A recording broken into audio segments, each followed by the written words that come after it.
Hello friends, this is सार Gupta and welcome back to Parcham. आज हम चैप्टर 26 सुप्रीम कोर्ट पे बेस्ड एमसीक्यूज को डिस्कस करेंगे एंड विदाउट एनी डिले हम स्टार्ट करते हैं अपने आज के सेशन को।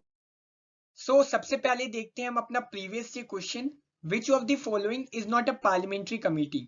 Option a public account committee, ethics committee, consultative committee, committee on privileges. इसका सही आंसर है ऑप्शन सी, कंसल्टेटिव कमिटी।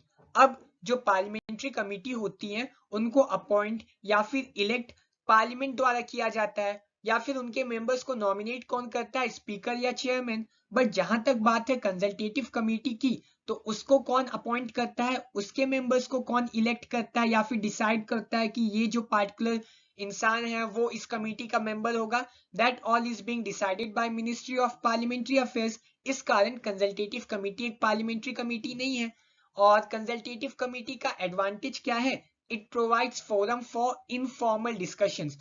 इनमें जो भी डिस्कशंस होता है वो फॉर्मल नहीं होता, वो सब इनफॉर्मल होता है। ठीक है, अब बढ़ते हैं अपने आज के क्वेश्चंस पे। सबसे पहला क्वेश्चन है, what is the tenure of जज ऑफ अ सुप्रीम कोर्ट? एक जो सुप्रीम कोर्ट के जज होते हैं, जो न्यायाधीश होते हैं, उनका क्या टेन्यूर रहता है? जैसे कि प्रेसिडेंट का 5 साल का है, वाइस प्रेसिडेंट का 5 साल का है, तो सुप्रीम कोर्ट के जज की कितने साल का है? Option A 3 year, option B 4 year, option C 5 year, option D none of the above. इसका सही आंसर है option D, none of the above. क्योंकि कॉन्स्टिट्यूशन में टेन्योर के बारे में सुप्रीम कोर्ट के जज का कुछ भी नहीं लिखा है। कॉन्स्टिट्यूशन में सिंपली इतना लिखा है कि जब कभी कोई जज 65 साल की एज अटेन कर लेगा तो उसको रिटायर होना पड़ेगा। यानी कि कोई टेन्योर नहीं होता, रिटायरमेंट एज 65 है। और टेन्योर वाला सिस्टम सुप्रीम कोर्ट के जज के लिए नहीं होता। और सेम चीज हाई कोर्ट के जज के लिए भी अप्लाई होती है, बट उनकी रिटायरमेंट एज कितनी होती है? 62। ये याद रखना, सुप्रीम कोर्ट के जज की रिटायरमेंट एज है 65 एंड हाई कोर्ट के जज की रिटायरमेंट एज है 62, यानी कि 62। Second question, consider the following statements about Supreme Court. पहला, it is the final interpreter and guardian of the constitution, यानी कि सुप्रीम कोर्ट संविधान का अंतिम दुभाषिया या संरक्षक है। दूसरा, the writ jurisdiction of supreme court is exclusive, जो रिट क्षेत्राधिकार है सुप्रीम कोर्ट का वो एक्सक्लूसिव है। अब कौन से स्टेटमेंट यहाँ करेक्ट है? Option A 1 only, option B 2 only, option C both 1 and 2, option D neither 1 not 2। इसका सही आंसर क्या है? इसका सही आंसर है ऑप्शन ए 1 ओनली। पहला स्टेटमेंट हमारा बिल्कुल सही है, क्योंकि supreme court with no doubt is a final interpreter and guardian of the Indian constitution. But दूसरा स्टेटमेंट हमारा गलत है। क्यों गलत है? क्योंकि जो रिट ज्यूरिसडिक्शन है सुप्रीम कोर्ट का वो एक्सक्लूसिव नहीं है, वो हाई कोर्ट के पास भी है। आर्टिकल 226 के तहत रिट ज्यूरिसडिक्शन तो हाई कोर्ट के पास भी है, तो एक्सक्लूसिव कहां से हुआ? और सुप्रीम कोर्ट के पास रिट ज्यूरिसडिक्शन कहां से आता है? आर्टिकल 32 से। ये चीज आपको पता होनी चाहिए। अब third question, consider the following statement. ये 2021 का क्वेश्चन है, मतलब इसी साल का क्वेश्चन है। पहला, एनी रिटायर्ड जज of the supreme court of India can be called back to sit and act as a supreme court जज by the chief justice of India with prior permission of the president of India. यानी कि कोई भी retired जज है supreme court का, उसको बुलाया जा सकता है, उसको कहा जा सकता है कि आप एक्ट करो एज अ सुप्रीम कोर्ट जज, लेकिन परमिशन किसकी चाहिए होगी? प्रेसिडेंट ऑफ इंडिया की। दूसरी बात, a high court in India has a power to review its own judgment as the Supreme Court does। मतलब हाई कोर्ट के पास इंडिया में पावर है कि वो अपने जजमेंट को रिव्यू कर सके। अब कौन सा स्टेटमेंट यहाँ सही है? Option A 1 only, option B 2 only, option C both 1 and 2, option D neither 1 not 2। बहुत इजी क्वेश्चन था और इसका सही आंसर है ऑप्शन सी बोथ 1 and 2। पहला स्टेटमेंट सही है, क्योंकि जब कभी हम रिटायर्ड जज को एक सुप्रीम कोर्ट के जज की तरह एक्ट करने के लिए कहेंगे तो हमें प्रेसिडेंट की प्रायर परमिशन लेनी पड़ेगी, और ये चीज लिखी है आर्टिकल 128 में। अब ये आर्टिकल आपको याद रहे या ना रहे that is not important, but ये चीज कहाँ लिखी है थोड़ी बहुत आइडिया होना चाहिए आपको। सेकेंड स्टेटमेंट हमारा बिल्कुल सही है, क्योंकि जैसे कि सुप्रीम कोर्ट को पावर है कि वो अपने जजमेंट्स को रिव्यू कर सके, अपने अगर उससे कोई गलती हो गई है तो उसको करेक्ट कर सके, रेक्टिफाई कर सके, ऐसी पावर्स हाई कोर्ट के पास भी है। So option C both 1 and 2 would be our right answer. Question number 4, the constitution of India declares which place as the seat of supreme court, यानी कि जो हमारा सुप्रीम कोर्ट है, सर्वोच्च न्यायालय है, उसका किस स्थान पे सीट घोषित की गई है कॉन्स्टिट्यूशन द्वारा, संविधान द्वारा। Option A Calcutta, option B Bombay, option C Indore, option D none of the above. ठीक, सो इसका सही आंसर क्या है? Option D none of the above, क्योंकि constitution has declared Delhi as the seat of supreme court. अब दिल्ली तो ऑप्शन में है ही नहीं, सो विथ नो डाउट हम नन ऑफ द अबव के साथ जाएंगे। और ये चीज कहाँ लिखी है? Article 130 of the Indian constitution में। लेकिन ये नोट करने वाली बात है कि जब रेगुलेटिंग एक्ट ऑफ 1773 के तहत सुप्रीम कोर्ट बनाया गया था, वो सुप्रीम कोर्ट का हेडक्वार्टर या फिर सीट कहाँ थी? कलकत्ता में थी। बट लेटर ऑन जब नया सुप्रीम कोर्ट या मॉडर्न डे सुप्रीम कोर्ट बना गवर्नमेंट ऑफ इंडिया एक्ट 1935 के तहत, वो जो है उसकी सीट कहाँ थी? दिल्ली में, क्योंकि तब तक जो ब्रिटिशर्स का कैपिटल था वो कहाँ शिफ्ट हो चुका था? दिल्ली में। और 1773 में कहाँ कैपिटल था? कलकत्ता में। सो इस तरीके से आप चीजों को कनेक्ट कर सकते हो और बहुत इजी क्वेश्चन था ये, too easy. Fifth question, choose the correct pair. एक साइड में हमारे पास है centre state dispute, quo warranto, criminal matter. On the other side we have writ jurisdiction, appellate jurisdiction, original jurisdiction. So correct pair क्या है वो आपको decide करना है। So you have 10 seconds, just look at the question and decide what is the right answer.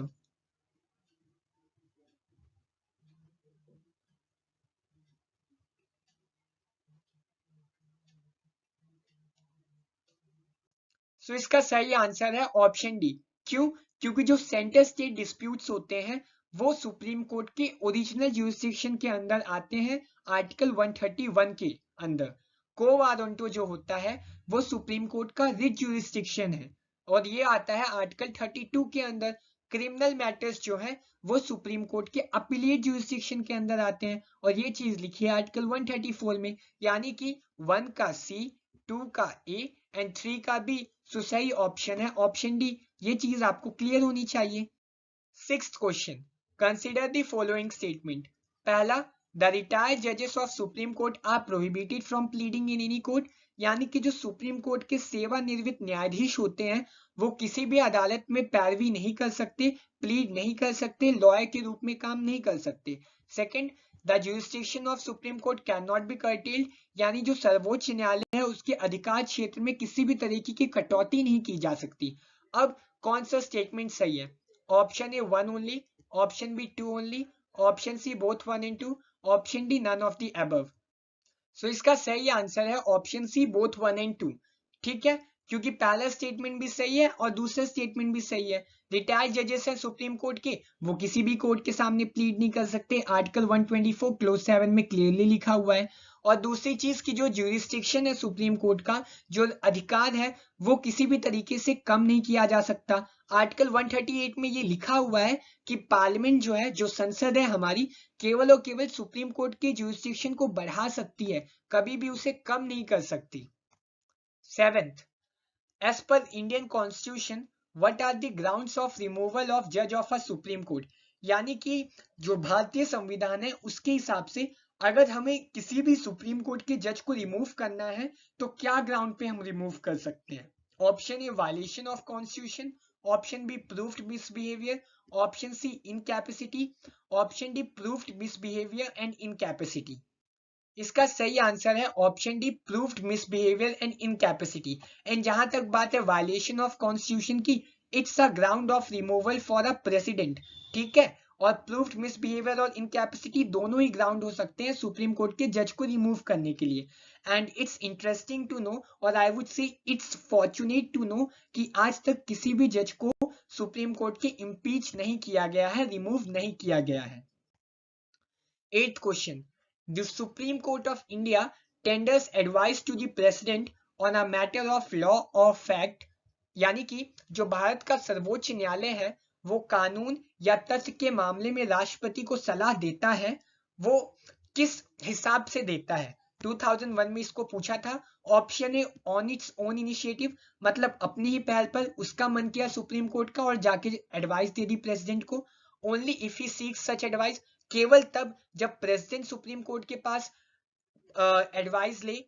तीसरा, only if matter relates to fundamental right, केवल ऐसे मामलों में जहां मौलिक अधिकारों का कोई गेम हो रहा हो, और D only if issue poses threat to the unity and integrity of India, केवल तभी जब मुद्दा भारत की एकता और अखंडता के लिए खतरा बन जाए। ठीक है, सो इसका सही आंसर है option B, only if he seek such advice. So supreme court जो है केवल और केवल तब एडवाइस देगा जब प्रेसिडेंट उनसे एडवाइस मांगेगा। सुप्रीम कोर्ट खुद से जाके कोई एडवाइस नहीं देगा प्रेसिडेंट को। ठीक है, और ये चीज लिखी है article 143 of the Indian constitution में। आर्टिकल 143 हमने कई बार वैसे भी अपने प्रीवियस लेक्चर्स में इसका जिक्र आया है, सो ये आपको पता होना चाहिए और ये आर्टिकल भी आपको याद होना चाहिए।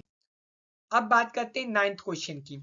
Which of the following matters are included in appellate jurisdiction of Supreme Court? 1. Constitutional matter, 2. Criminal matter, 3. Matters of disputes between two states, 4. Civil matters. Option A 1 only, option B 1 and 2 only, option C 1, 2 and 4, option D all of the above. So इसका सही answer क्या है? इसका सही answer है option C 1, 2 and 4. So constitutional matters, criminal matters और civil matters they are included in appellate jurisdiction of Supreme Court. यानी कि कोई अपील करके इन मैटर्स को सुप्रीम कोर्ट तक ले जा सकता है। Constitutional matters are dealt in Article 32, 132, criminal matters in Article 134, civil matters in Article 133. But जहां तक बात है डिस्प्यूट्स की बिटवीन टू स्टेट्स, सो इस चीज की बात हो रही है आर्टिकल 131 में, और वो तो सुप्रीम कोर्ट के ओरिजिनल ज्यूरिसडिक्शन में आता है। अपीलेट ज्यूरिसडिक्शन में थोड़ी ना आता है, क्योंकि दो स्टेट्स के बीच जब कभी डिस्प्यूट होगा तो वो हाई कोर्ट नहीं जाएंगे, वो कहाँ जाएंगे? सुप्रीम कोर्ट में। ओरिजिनल ज्यूरिसडिक्शन है। सो सही आंसर है option C 1, 2 and 4 only. 10th question, choose the correct pair. So ये मैच द फॉलोइंग टाइप वाला क्वेश्चन है, इसमें आपको करेक्ट पेयर क्या है वो डिसाइड करना है। ठीक है, so on one side we have article 143, article 124, article 131, article 130। अब दूसरी साइड में हमारे पास है seat of supreme court, advisory jurisdiction of supreme court, original jurisdiction of supreme court and composition of supreme court. अब इसका सही आंसर क्या है वो आपको बताना है। सबसे पहली बात आती है आर्टिकल 143। आर्टिकल 143 कई बार हम पढ़ चुके हैं। It deals with presidential reference, इसका मतलब है it deals with advisory jurisdiction of supreme court. So 1 का क्या होगा? बी। अब आर्टिकल 124 ये किस चीज से डील करता है? ये डील करता है सुप्रीम कोर्ट के कॉम्पोजिशन से, कितने जजेस होंगे, इन सब चीजों से सुप्रीम कोर्ट आर्टिकल 124 डील करता है। Article 131 it deals with original jurisdiction of supreme court. Original jurisdiction में क्या आता है? disputes between union and states, disputes between two states and some other things. Article 130 जो है it decides the seat of supreme court की कहाँ होगी supreme court की सीट, और आर्टिकल 130 में ये लिखा है कि दिल्ली में होगी सीट सुप्रीम कोर्ट की। सो ऑप्शन डी 1 का बी, 2 का डी, 3 का सी, 4 का ये हमारा सही आंसर होगा। इन चारों आर्टिकल्स को वैसे बाय द वे हमने अपनी अभी प्रीवियस स्लाइड्स में ही कवर अप किया था, सो ये आंसर तो आपसे बनना ही बनना चाहिए। 11th, which of the following constitutional amendment attempted to replace the collegium system of appointing judges by new body called National Judicial Appointments Commission? यानी कि निम्नलिखित में से किस संवैधानिक संशोधन ने जो न्यायाधीशों की नियुक्ति वाली प्रक्रिया थी जिसमें कॉलेजियम से अपॉइंटमेंट होती थी, उसको राष्ट्रीय न्यायिक नियुक्ति आयोग यानी कि नेशनल जुडिशियल अपॉइंटमेंट कमीशन से बदलने का प्रयास किया? पहला option 44th Constitutional Amendment Act, B 86th Constitutional Amendment Act, C 89th Constitutional Amendment Act and D 101 Constitutional Amendment Act. So इसका सही आंसर है option C 99th Constitutional Amendment Act 2014। And इस कॉन्स्टिट्यूशनल अमेंडमेंट एक्ट को later on supreme court ने क्या declare कर दिया था? अनकॉन्स्टिट्यूशनल, क्योंकि सुप्रीम कोर्ट का कहना था कि ये जो सिस्टम है it would undermine the independence of judiciary, ये जो है न्यायिक व्यवस्था है उसकी स्वतंत्रता का हनन करेगी। एंड जहां तक बात है 44th कॉन्स्टिट्यूशनल अमेंडमेंट की, तो वो 1978 में आया था, इसने कई सारी चीजें की। 86 कॉन्स्टिट्यूशनल अमेंडमेंट एक्ट की 2002 में आया था, राइट टू एजुकेशन को फंडामेंटल राइट बना के गया। 101 कॉन्स्टिट्यूशनल अमेंडमेंट एक्ट की 2016 में आया था और ये जीएसटी से रिलेटेड है। 12th, consider the following statements about Supreme Court. So Supreme Court की रिगार्ड में दो स्टेटमेंट है। पहला, the Supreme Court has a power to punish for its contempt, यानी कि जो न्यायालय की अवमानना के लिए दंड देने का अधिकार सर्वोच्च न्यायालय के पास है। दूसरा, द कंडक्ट ऑफ इट्स जजेस can not be discussed in parliament. जो सुप्रीम कोर्ट के जजेस का कंडक्ट है, उनका जो आचरण है, उस चीज को हम पार्लियामेंट में डिस्कस नहीं कर सकते। अब कौन सा स्टेटमेंट यहाँ सही है? Option A 1 only, option B 2 only, option C both 1 and 2, option D neither 1 nor 2। So इसका सही आंसर है ऑप्शन सी बोथ 1 and 2। दोनों के दोनों स्टेटमेंट हमारे यहाँ सही है। सुप्रीम कोर्ट के पास पावर है कि वो पनिश कर सकती है लोगों को उसके कंटेम्प्ट के लिए या फिर उसकी अवमानना के लिए। और दूसरा स्टेटमेंट भी सही है क्योंकि जो जजेस का कंडक्ट है उसको डिस्कस नहीं किया जा सकता पार्लियामेंट में। केवल और केवल एक सिचुएशन में डिस्कस किया जा सकता है, जब उस पार्टिकुलर जज के खिलाफ इम्पीचमेंट मोशन लाया गया हो पार्लियामेंट में। बट एज ऑफ नाउ आज तक तो किसी भी जज को इम्पीच नहीं किया गया है, एंड आई होप कि किया भी ना जाए और आर्टिकल 121 को आर्टिकल 121 की कभी जरूरत ही ना पड़े। I hope so and I pray so. So contempt of court अभी आया था। अब कंटेम्प्ट ऑफ कोर्ट दो तरीके के हो सकते हैं, एक होता है सिविल और एक होता है क्रिमिनल। तो सिविल कंटेम्प्ट ऑफ कोर्ट क्या होता है? जब कभी हम किसी भी जजमेंट का, किसी भी ऑर्डर का या फिर किसी रिट का विलफुल डिसोबीडियंस करें, मतलब जानबूझ के हम उसे ना माने, तो उससे कहा जाएगा civil contempt. And criminal contempt क्या होता है कि हम कोई ऐसी चीज पब्लिश करें या फिर कुछ ऐसा करें जो कि कोर्ट की अथॉरिटी है उसको स्कैंडलाइज करती है या फिर उसकी सैंक्टिटी के ऊपर एक दाग लगाती है, तो उसे कहा जाएगा क्रिमिनल कंटेम्प्ट। ठीक है, साथ ही साथ अगर कोई ऐसा एक्ट कर रहे हो, ऐसा कुछ काम कर रहे हो जो कि एडमिनिस्ट्रेशन ऑफ जस्टिस यानी कि जो फ्लो है जस्टिस का वो रोक रही है, उसको ऑब्स्ट्रक्ट कर रही है, तब भी उस चीज को कहा जाएगा क्रिमिनल कंटेम्प्ट। सो दो तरह के कंटेम्प्ट है, civil contempt and criminal contempt. 13th question. Who became the only person to have served in all the three offices of Chief Justice of India, President of India and the Vice President of India? ये बहुत ज्यादा interesting question है। सो ऐसा कौन सा इंसान था, ऐसा कौन सा इंडिविजुअल था जो भारत का चीफ जस्टिस भी बना, भारत का एक समय राष्ट्रपति के तौर पे भी एक्ट किया, तीसरा वाइस प्रेसिडेंट भी बने? सो ऑप्शन कौन कौन से? चार ऑप्शन है, H J Kania, Sharad Arvind Bobde, Mohammad Hidayatullah and D P N Bhagwati. So इसका सही आंसर है ऑप्शन सी मोहम्मद हिदायतुल्ला, और ये रहे मोहम्मद हिदायतुल्ला साहब। अब जहां तक बात है एच जे कानिया की, तो एच जे कानिया पहले सीजेआई थे इंडिपेंडेंट इंडिया के। शरद अरविंद बोबडे ये तो फिलहाल में ही सीजेआई बने थे, 2019 से 21 के बीच सीजेआई थे।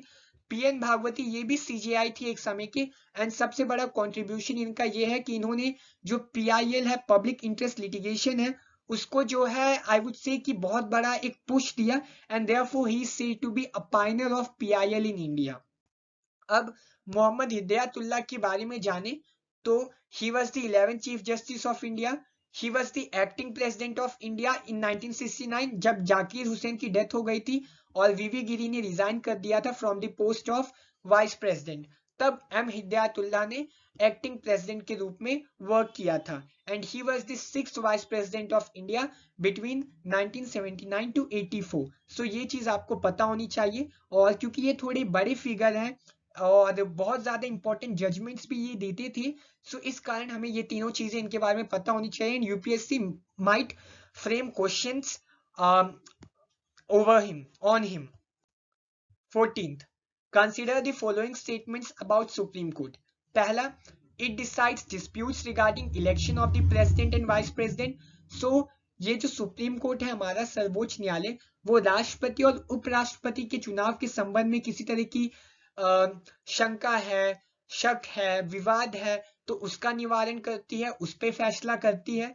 दूसरा, जो जजेस है सुप्रीम कोर्ट को, वो रिजाइन करते हैं by writing to the vice president. मतलब अगर कोई जज है सुप्रीम कोर्ट का, उसको रिजाइन करना है, तो वो रेजिग्नेशन लेटर किसको एड्रेस करेंगे? वाइस प्रेसिडेंट को। अब कौन सा स्टेटमेंट यहाँ सही है? Option A 1 only, option B 2 only, option C both 1 and 2, option D none of the above. So इसका सही आंसर है ऑप्शन ए 1 ओनली। पहला स्टेटमेंट हमारा विथ नो डाउट सही है, क्योंकि सुप्रीम कोर्ट जो है प्रेसिडेंट और वाइस प्रेसिडेंट के इलेक्शन में डिस्प्यूट होगा तो उसको सॉल्व करेगा सुप्रीम कोर्ट। दूसरा स्टेटमेंट हमारा गलत है, क्योंकि जब कभी सुप्रीम कोर्ट के जज को रिजाइन करना होगा तो वो रेजिग्नेशन लेटर प्रेसिडेंट को लिखेंगे, ना कि वाइस प्रेसिडेंट को। So option A, one only would be the right answer. 15th question, which of the following article deals with the powers of supreme court to issue writ? So जो supreme court है उसकी जो powers है writ issue करने की, वो किस article के तहत उसको मिलती है प्राइमरली? पहला आर्टिकल 24, दूसरा article 32, C article 226, D article 352। So इसका जो भी आंसर है वो आप हमें कमेंट करके जरूर बताइए। एंड इस तरीके से खत्म होता है हमारा आज का सेशन। एंड नेक्स्ट लेक्चर में हम chapter 27 judicial review, chapter 28 judicial activism, chapter 29 public interest litigation पे बेस्ड एमसीक्यूज को डिस्कस करेंगे। सो मिलते हैं नेक्स्ट क्लास में। Till then bye bye. And in तीनों चैप्टर्स को प्लीज आप प्रिपेयर करके आना, ताकि आप ज्यादा से ज्यादा स्कोर कर पाओ एंड ज्यादा से ज्यादा आपको जो है इंजॉय कर पाओ इस जर्नी को। So thank you and bye bye.